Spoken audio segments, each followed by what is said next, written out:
வீடியோல நாம பார்க்க போற கதை என்னன்னா, காட்டில் நடக்கும் சிறப்பு விழா. ஒரு காலத்துல அழகிய பசுமை காட்டில் விலங்குகள் ஒரு பெரிய விழாவை நடத்த முடிவு செய்தது.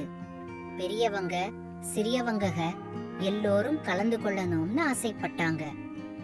சிங்கராஜா லியோ அறிவித்தார், இங்கே இசை, நடனம், உணவு, மகிழ்ச்சி எல்லாம் இருக்கும். ஆனால் ஒவ்வொருவரும் ஏதாவது சிறப்பு ஒன்றை கொண்டு வர வேண்டும். மிலோ குரங்கு வாழைப்பழங்களை கொண்டு வருவதாக சொன்னான். எல்லா யானைகளும் இனிப்பு மாம்பழங்களை கொண்டு வருவதாக வாக்குறுதி அளித்தது. பொல்லி கிளி அழகான பாடல்கள் பாட விரும்பியது. சுவானி வாத்து அழகான நடனம் செய்ய திட்டமிட்டது. ஆனால் டிம்மி ஆமை வருத்தப்பட்டது. என்னிடம் ஒன்றுமில்லை என்று கவலையுடன் கூறினான்.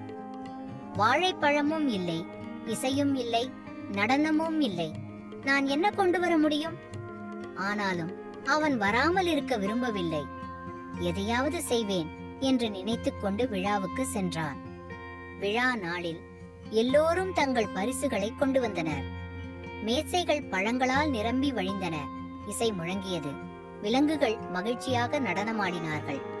அவ்வளவிலே கருமை மேகங்கள் சூழ்ந்து கொண்டன. பெரிய மழை பெய்யத் தொடங்கியது. பழங்கள் நனையத் தொடங்கின. தீ அணைந்தது. இசைக்கருவிகள் நனையவே இசை நின்றது. விழா முற்றிலும் பறிபோனது. இப்போது என்ன செய்வது என்று விலங்குகள் துக்கத்தில் அழுதன.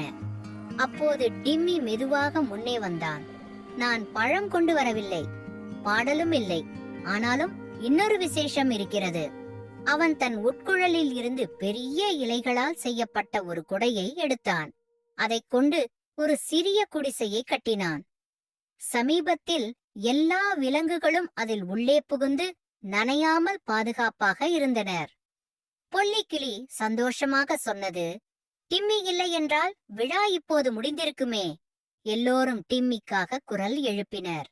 அந்த நாளிலிருந்து விலங்குகள் உணர்ந்தனர், எல்லோரும் ஏதோ ஒரு சிறப்பு திறமையுடன் பிறந்தவர்கள். யாரையும் சிறிதாக மதிக்க வேண்டாம். அந்த ஆண்டின் விழா மற்றதை விட சிறந்த விழாவாக நிலைத்தது. கதையின் நெறி, எந்த அளவுக்கு சிறியவராக இருந்தாலும் ஒவ்வொருவருக்குள் தங்கள் சிறப்பு இருக்கிறது. Okay, by. நெக்ஸ்ட் வீடியோல பார்க்கலாம்.